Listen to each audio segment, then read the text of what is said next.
Hello, and welcome to another episode of the Culture Bites podcast. I am today's host, Jordan Robinson, and I am here with Athena Picha.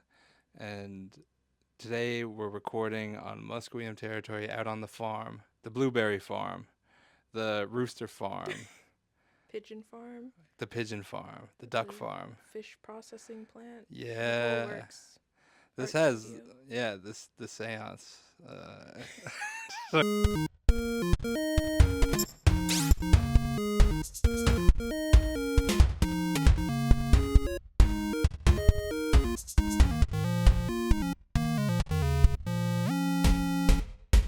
Today's episode, we have who I referenced already as honorary Indigenous Youth Wellness member, Athena Picha.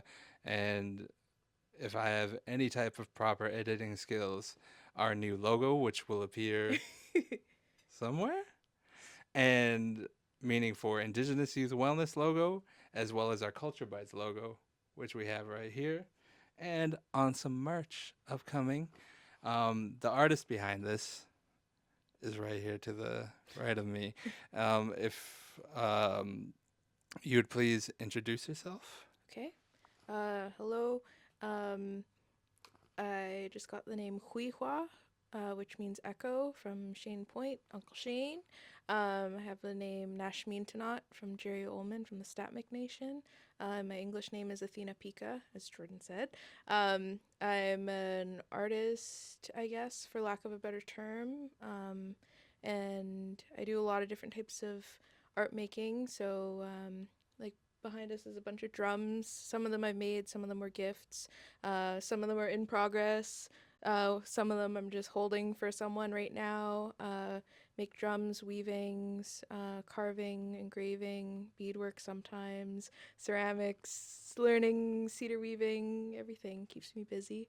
Yeah, and I do digital design and murals, and I'm really grateful to be working a little bit with PHSA every once in a while. Everybody's really fun, and I like being able to make work um, for people. So it's really fun. Yeah, and I live out in Musqueam territory, out in South Richmond, or East Richmond, I mean. Um, yeah. Artiste and Oh, future I've numerologist. it's no. I always forget something. Oh yeah, so I'm Kwantlen and my grandma's from Sartlip, and I hang out at Musqueam all the time. Yeah. Yeah. Okay, I was gonna do my intro Oh, after. okay, okay, I was okay. being courteous. Oh, thank you. Yeah. Once again, as mentioned before, I'm Jordan Robinson, and I am from Ahousaht, New Charnel Territory, out on West Coast Vancouver Island. And I am also the graphics and production specialist for Indigenous Youth Wellness team, which we have behind the scenes Tristan Westman, Jacqueline Walker, and honorary shout out to Naomi Bob, who's not here today, but will be here on hopefully the next recording. She made me the cedar headband over there. I keep it next to my loom all the time. Love it. Yeah, gotta have Naomi with me. Dude, Yeah, got to. yeah. The spirit of it just like it brings like a smile as Oh, is. so much joy. Oh my Yeah, god, I love her. yeah. So really, as I say, not even just honorary member, but pretty much a member of Youth Wellness. Dude, so you've met the teammates before, Mhm. previous to me, but all I remember is the podcast beforehand. We did teachings in the air, and we did a recording with you at Emily Carr, and the way I just like picture meeting you there and to where you are now is worlds different. Like you growing as an artist was Mm. so just it was awesome to watch. Oh, Yeah. thank you. You've done like seriously great work in that time. Like Hmm. when like even love the art, but I mean like even beyond that, the work you've done to do the art, to do the like the exist the way you exist. I guess I haven't really thought about that in that Yeah. way, cause um, okay, I was sitting at this meeting, and there was a bunch of elders from Kinkum Inlet that were there, and they were talking about what their elders used to say, and one of them said that his grandpa used to say, "Keep the vision long," And I guess I've been like stuck in that mindset because I love the way he said it and everything. But I remember like when I'm working, I like to listen to what artists I admire have to say, and sometimes there'll be little presentations that they do, and one of them was a Robert Davidson one where he's just reading a bunch of like, some of them are kind of cliche and some of them are just little like wisdoms he's written down over Mm-hmm. the years out of a notebook, and one of them was to remember to take time to reflect on where you came from. And I always think, oh yeah, I just like, just I'm older now and I like, you know time goes by, but I didn't think about it that way. Even just like the time that I've known you, it's like, oh yeah, I've learned a lot. That's cool, got my license. So I still haven't. yeah, exactly. We're working on that. Yeah, well, one step at a time. If there's one thing I know, it's the artist process is slow. Meaning, me getting my license. I know, Hey. it's an art.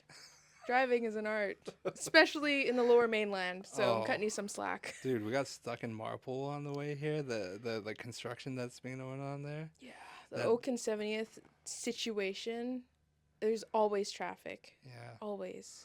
It's a I know. nightmare. We used to have to do daycare pickup in that area, and every day around 4 or 5 p.m., just you're stuck there. Avoid. Anything Yeah, on Southwest Marine Drive is, yeah. don't even. So in speaking terms of that, there is something I wanted to touch on, and it's something I reference a lot outside of you such Oh, a positive manner, and it okay. is the actual like work with elders. Yeah.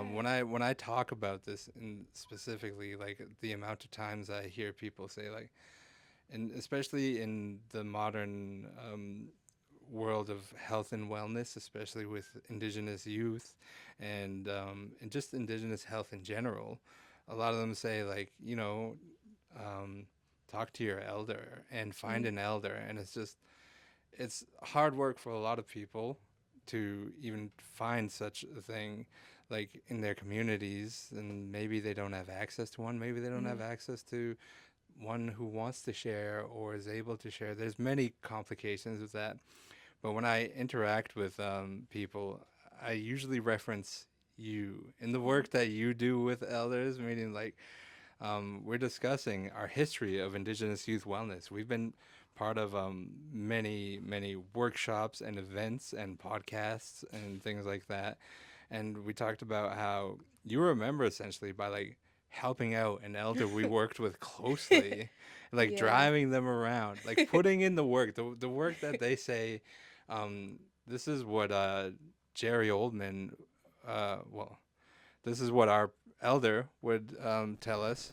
And he said, some days, if you just hang around an elder, they'll just drop a piece of knowledge for you. They'll give you a teaching. And he Mm. goes, some days you have to trade them something for it. Some days you just got to hang around and keep them company, and then the teachings would just fall out. Mm. But in your experience, and as I said, I highly regard it, you're working and just hanging around elders, not including me, as you've joked The before. junior elder. Jordan um, CM. how Sorry. how would you how would you introduce the idea, or how would you discuss it with a youth that you would want to be part of elders' lives too? Because not to interrupt or stagger the question, I've read these studies and I've looked online, and I find all these things about the grandparent and grandchild relation now, Yeah. and I keep thinking about it and how it adds to the development of the child so strongly, and it also brings life to the elders as well. Yeah. Like the old, the North American or whatever centric idea of like the nuclear family has changed over the years, Mhm. and we separate sometimes the elders from the family and the generational things. But things are changing now. We can't even afford homes. That's why. Yeah. Which is a blessing in a lot of ways, but Yeah. that's a whole other thing. I might So touch on it, but if you were to talk with the youth and help them find their elder, or be able to help or just be present, what would you share with the youth, like especially in um working with elders? well, it's kind of, there's a few components to that answer. Something that I take for granted is that the elders that I spend a lot of time with, um, yes, they're generous, but they also like like they say like hang around people that you want to be like. Like that's a big thing, and that goes across the board. That's not just in Indigenous world, that's in like all of the world. And um they're also quite compassionate. And one day I was hanging out with my uncle Shane, and I was asking him some questions, and he was getting kind of like confused on why I was asking them. And then he went to the bathroom and came back, and then he said, just on the walk back, I remembered that you were born in 1999. You've always had computers in your life. You've always had TVs in your life. Of course, you're not going to know the same world that I know. And I was like, yeah, that's why I'm asking you these things on like what it was like when you were growing up. Because, yeah, I was talking to him, and when I told him I turned 25, he was like, oh, that's awesome. Where do you want to be in 5 years? Where do you want to be at 30? And I was like, whoa, whoa, whoa, whoa, there. Um, and I said, I had to say, like, yeah, 25 nowadays is very different than 25 when you were growing up. And he was like, yeah, 25 when I was growing up, I had already had a life. I was raising my kids and everything, sorry. And yeah, it was really interesting to kind of talk about time that way, because I'm kind of fascinated with time because I like have to adhere to it. But this guy Ronnie Dean Harris, he's sort of like a junior elder, I guess. Well, elder than me, but not quite elder status yet. He's always dropping these wicked wisdoms all the time. And one of the things that he said that really stuck with me is that time is the first offering. And yes, it's good to have gifts, but if it's not something that you have, like time is a big thing because it's something that you can't buy it. And it just shows that like you care. And some people are really quiet too. Some people are really chatty, but when you just spend time with people and build that relationship, it's more substantial. And so the elders that I hang around with, they're all they're all sober. Um, they're all very generous, and they're leaders in their communities in different ways.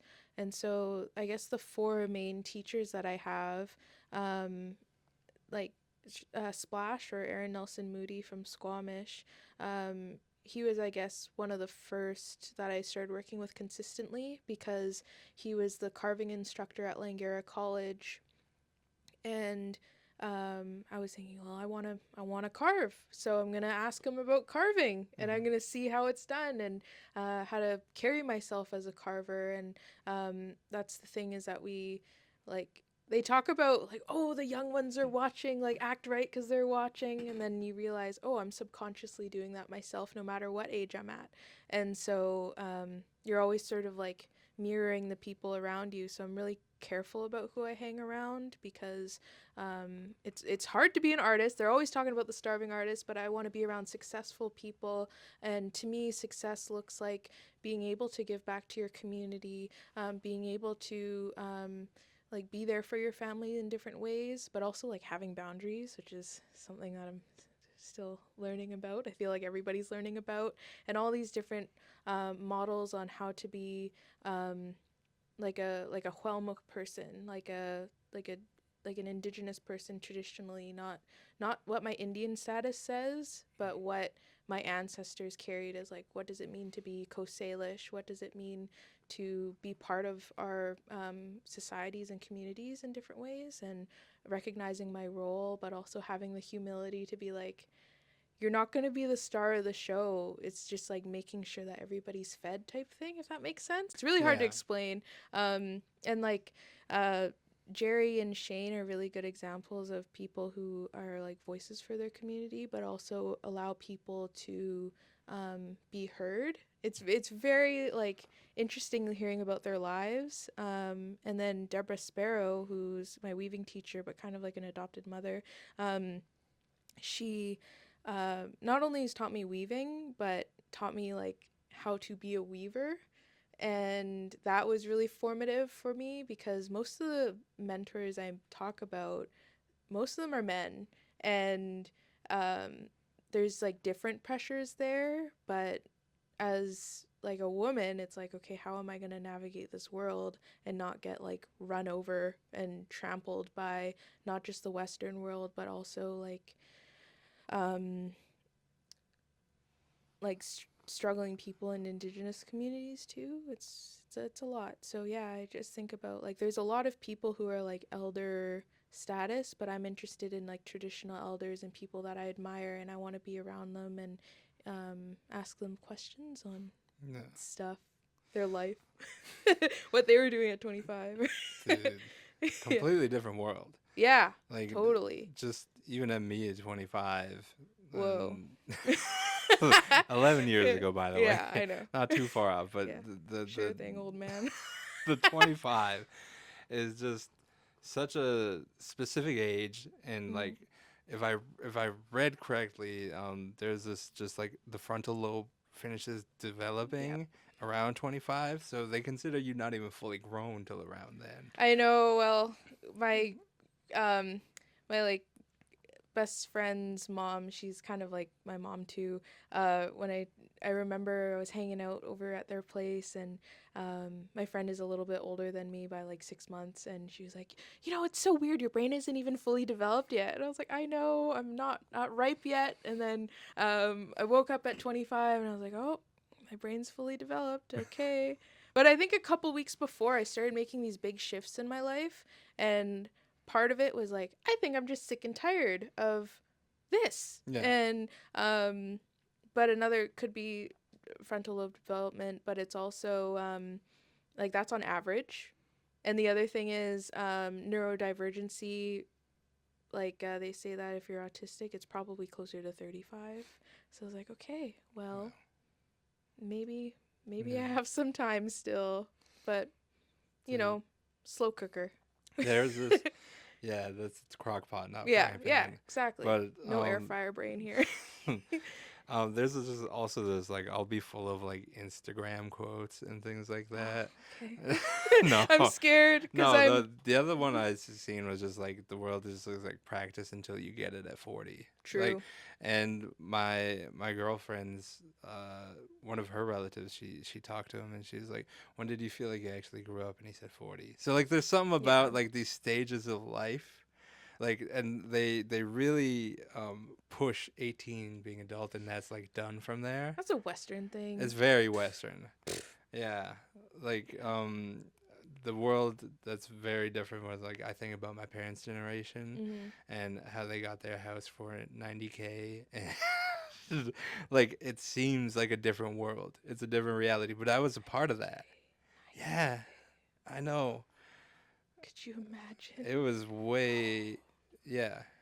It was Yeah, there's like a running joke about my generation, like, oh, if you want a house, you have to shack up for one, and I'm no, like, no, no, thanks. I no. like the isolation. No, no, I'm just The thinking basement. like where the like I don't know, like this basement, yes, it's my studio, but I love just like doing laundry and like hanging out and like having my own space and everything. And I'm like, this is a luxury that not a lot of people have, so I need to make the most of it. But it's like, um, it's scary. Like, Yeah. but then again, we can like dwell on this whole podcast. Be like, what are we gonna do? Yeah, I'm very good at Yeah, that. yeah, I know we are. Yeah, Dude, I and like first and foremost though, like just to interrupt and not to keep changing subject, but I yeah. love this studio. I Thank love this you. space. I Like, you know that really means a lot yeah, because some people hate it, some people love it, but because you're like a good friend of mine, yeah, um I know that you're not like oh, look at all this dust on the floor or whatever. You just understand that I got a lot going on, dude. and it's kind of fun. It's fun. You're just like that's something I admire about you a lot is Yeah, that like something will happen and you're just like, hey, I'm just along for the ride and I'm gonna make the best of it. And that's something that I'm learning from you as well. Is like, okay, like yeah, I got a lot going on. I can choose to be overwhelmed. I can choose to be like freaking out all the time, mm, or I can just like work on this for a while, work on that for a while, have fun. Yeah, absolutely. Like good. the structure of time and everything else in the world is definitely an added pressure to everything in the day. Yep. But like when I think of this space, I think of art, I think of history, I think of creativity, I think of many aspects to it, between the furniture, all the equipment, and everything like that. And I'm not gonna list off everything in here, like It's the like washer and dryer. I won't mention. that's No, just I kidding. love it. I do Well, too. we had really small ones, and I Yeah, was like, Dad, we gotta upgrade. it's very And so modern, oh, I love it. I dude. love this washer and dryer. Yeah. Like my brother has to pay for his now because he's in an apartment building. Like you, chump. I got mine right in the studio. Oh yeah, yeah. Yeah, Well, I spill mean, a little paint and you just yeah, like, definitely yeah, been there many a times. yeah. Yeah, it's Uh, good. but no, like this space is genuinely like it's an I don't want to say a small space, but it's compact It's and just full. it's It's a big full. space, but it's It full. it is, but there's so much like language to it in a Thank you. yeah. I'm feeling very seen right now in a Yeah. very good way, so I appreciate Yeah, it. that may sound vague, but like there's many different cultures, many different parts of the world in here, very different parts of time and history, and very different parts of indigenous indigenous culture and art. Yeah. Yeah, and the one thing I genuinely get to admire is like the baskets and weaving. My grandma was a basket weaver, and even beyond that, just other items. So, in terms of like making a place comfortable for you to exist in, what are some of those requirements? Um, so before the studio was how it was, we just kind of like piled all my stuff in here, and my dad just said, "Have fun," and I was like, "Okay," and it sort of worked, sort of didn't. And then, um, long story short, we filled in some of the like this part of my studio is sort of slanted, so we put a bunch of the really liquidy self-leveling concrete in here, and painted the walls white and the ceiling white, and gave me a fresh start, which I kind of liked, but I kind of didn't because I like things with history. Like when I get secondhand books, I'll usually prefer to get the one that's signed a million times as like a retirement gift, or has a bunch of different names in it with different years. And it's like, okay, this is my time with this belonging now. And then it'll move on to someone else. Um, and so it was kind of nice because it's like, okay, it's a fresh wall that I can mark up. But then it was kind of a lot of pressure at the same time, um, because there's a like to be the first one is sort of not how our culture works. It's sort of like how there is no self-taught in our way because we're always learning from those before us, whether it's like looking at petroglyphs or like spending time with these like plants and animals. Like there are teachers before, we everything's been done before is what I'm saying.